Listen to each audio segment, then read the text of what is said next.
morning, Bucknutters. It is Tuesday, March 13th, 2018. I'm Dan Rubin. This is the Bucknuts Morning 5 and change. It's somewhat sunny out. Still going to call it the winter. It still stinks here in the Gem City. Columbus isn't much different. Duane, how are you this fine morning?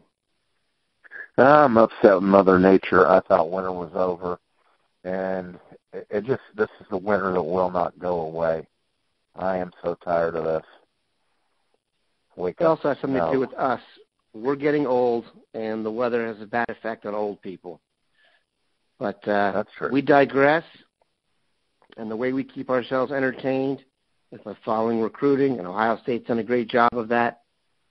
I don't know if it's me or if it's just recruiting guys in their crystal balls, but it seems to be there's a run on names. I'm starting to find out names when people flip them on the crystal ball for the Buckeyes, so it's been really interesting. We're going to start today talking about a couple guys who play safety, and it's interesting. This early in the process, you really can't rely on the rankings as much as you can later on in the process when everyone's been evaluated. Case in point, Kyle Hamilton, defensive back safety out of Georgia. He's not even ranked. I mean, I was scrolling through trying to find him, and I went to another list because he's not ranked high enough. But if you look at his offer list, here are his last three offers: Florida State, Ohio State, Georgia, Stanford. That's more than three, obviously. That's why I'm not going to Stanford. But very impressive. They've also been very much in the mix with Jordan Battle, another big-time safety whose rating probably isn't high enough yet. Can you compare and contrast the two, and who was the leader in the clubhouse if Duane was going to take one? Oh, man, you're only going to let me have one. I would have to say Jordan Battle simply because of the higher level of competition. To me, they're a matching pair.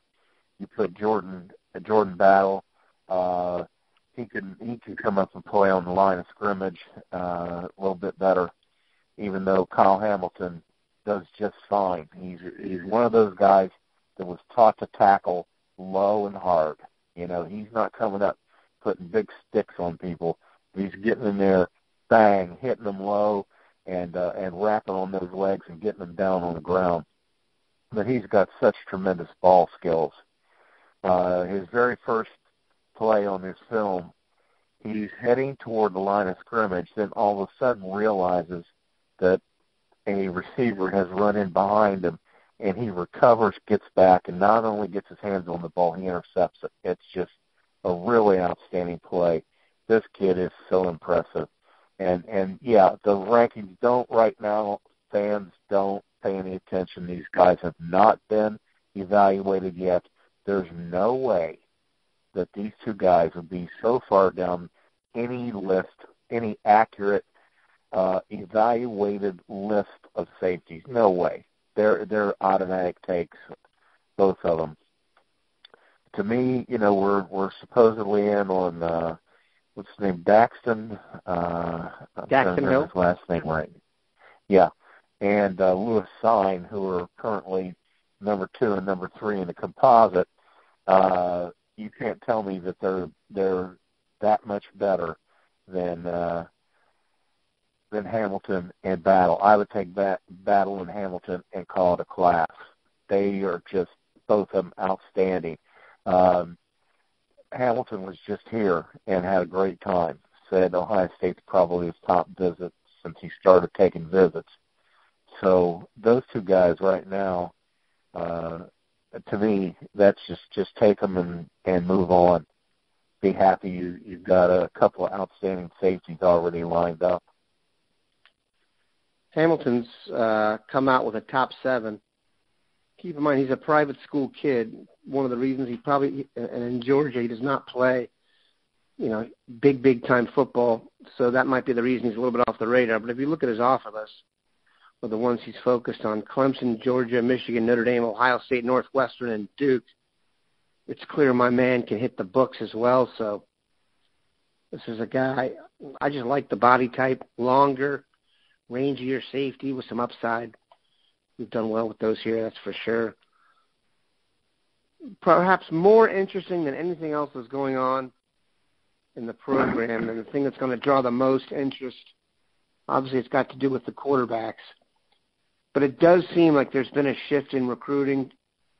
Ohio State is targeting guys who are a little bit more traditional pocket-type quarterbacks.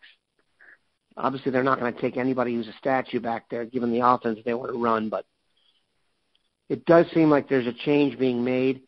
If you look at the quarterback in the class of 2019 that seems to have pulled well out in front, Grant Gunnell from St. Pius X in Houston is 6'6".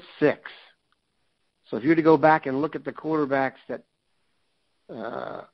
Kevin, Ron Wilson, and Ryan Day have had lately, Gunnell almost looks like Richard Lego out of Indiana, which is a complete, departure from what we've seen around here.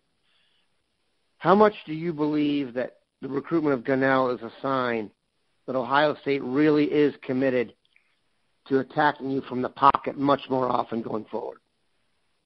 Well, I think it goes beyond him. I mean, first you got to look at Dwayne Haskins.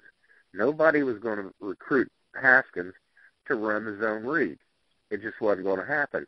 And you could look forward, the guy in 2020, the best quarterback playing high school football next year, Jack Miller, is similar in size. He's a pocket passer.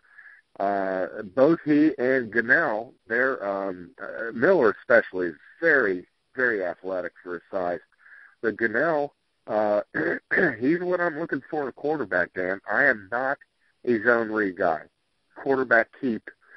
It drives me insane that Urban Meyer wants to run the quarterback that much.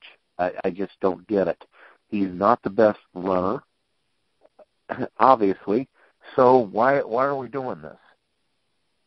What I want in a quarterback is a guy who's athletic enough to avoid the pass rush. He's athletic enough to keep a play alive, and he's athletic enough that if the pocket opens up and he can get a first down, he's athletic enough to get there. That's all. I don't need these guys. I mean, enough. It's not working. Everybody's looking for it now. Urban Meyer is going to run the quarterback 15 times a game. So I couldn't be happier that we're looking toward guys that are just pocket passers with enough athleticism to do what we need them to do when the play breaks down and that. So I couldn't be happier about this. Gunnell's also an interesting guy because, they talk about package deals for guys in recruiting. The receivers that Gunnell plays with are named Chase Lane and Jalen Curry. Chase Lane is a commitment to Texas A&M. Jalen Curry was committed to Florida State, decommitted when Jimbo Fisher boogied. It's ironic that he went to Texas A&M. But both of those guys transferred from a different public school to come play with Gunnell. So I do think there's a chance that you're going to see Jalen Curry and Gunnell in this class. Normally I don't go for the package deals, but in this case, if you're reading the tea leaves, looks like it's very possible. We would be remiss if we did not offer up congratulations to Andrew Norwell. He seems to have gotten over the fact that he was not invited to the NFL Combine and he was not drafted. He celebrated today by theoretically or allegedly, or whatever you want to say, signing a 5-year, $66.5 million contract with the Jacksonville Jaguars, $30 million fully guaranteed. He is now the highest-paid guard walking planet Earth. What is your vibe on Norwell and kind of the journey he's been on here to become the top-paid player at his position? Well, I've said this on the board. It is one of the all-time scouting fails that you'll ever see. That a guy, this isn't Abilene Christian. This is Ohio State. players are getting reviewed all the time. There's lots of film out there. How did they not even think he was worthy of coming to the combine? Forget about not drafting. That's bad enough. But they're watching, every scout in the league is watching Ohio State film. And Andrew Norwell was not good enough to even rate an invite. Wow. I love it. I thought he was signing with the Giants. That's what seemed to be out there, that was a done deal. And, well, the Jaguars come in and trump it. And right now the Jaguars are looking like they're going to be a contender for a while with that great defense. And now they've added the best guard in the league to the offense. So and that's if you're a Jacksonville Jaguar fan, you got to be feeling pretty good about your football team right now. I'm not going to get this exactly right, but it's going to be close enough that it's awesome. Norwell played something like 560 snaps last year. He did not allow a pressure. Yes, that's not a typo, especially because I'm speaking. He didn't allow pressure. So, literally, and I bring this up about the combine all the time, how he wasn't invited, because I've even asked around. I've asked Dane Brugler, who's in on it. No one can ever give me an answer on that, and it's maddening to me. I'm probably making a much bigger deal out of it than worthy, but it's like the riddle of the pyramids, man. I need to know what happened there. I saw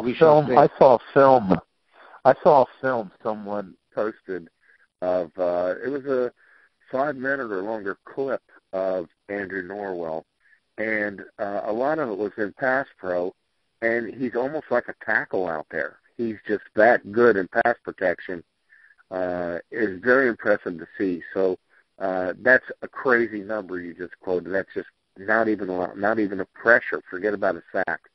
That's just crazy. But when you see him moving and how good he is in pass protection, it makes it a little more understandable that he didn't allow pressure. And lest we forget, it's not the sexiest thing in the world, but when the Buckeyes are now recruiting offensive linemen, this does not hurt. When every single guy they go to recruit expects to be a 3-and-done, it helps to be able to go and say that you have the highest paid player on the earth at that position. We appreciate Duane stopping by. We're going to call Andrew Norwell for a loan. Have a good one, Bucknutters.